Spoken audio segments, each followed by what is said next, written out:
अस्सलाम वालेकुम नाजरीन, आप देख रहे हैं जेबी मीडिया और मैं हूं वकास अहमद गिर। मेरे साथ दो मेहमान इस वक्त मौजूद हैं, जनाब सीनियर सहाफ़ी सुलेमान हाजी साहब और सकलैन हैदर वड़ा साहब। जी जनाब सुलेमान हाजी साहब, क्या हाल है? ठीक ठाक है? ठीक है जी, अल्हम्दुलिल्लाह। अच्छा जी, आज हम मेरे पास इस वक्त सकलैन हैदर साहब तशरीफ़ फरमा हैं, हम इनसे बात करेंगे।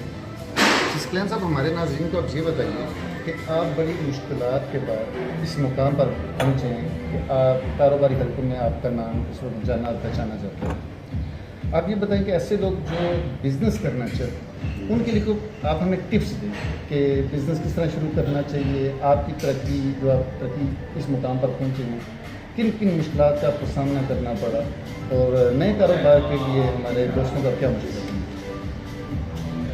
अस्सलाम वालेकुम।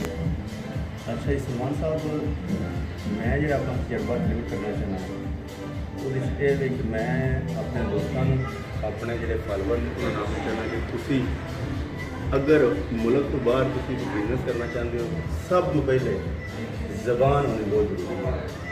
अगर तुम ज़बान होंगी तो फिर तुम बिजनेस कर सकते और आसानी ना कर सकते, क्योंकि तुहानू किसी की मदद की जरूरत नहीं पैनी।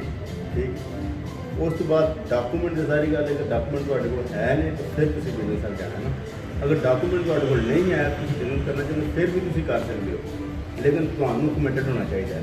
तुहाडे कोल बंदा को एतमाद वाला होना चाहिए कि जिहदे ते तुसीं एतमाद करके उहदे ते इन्वेस्टमेंट करके उहदे नाल तुसीं अपना बिजनेस कर सको।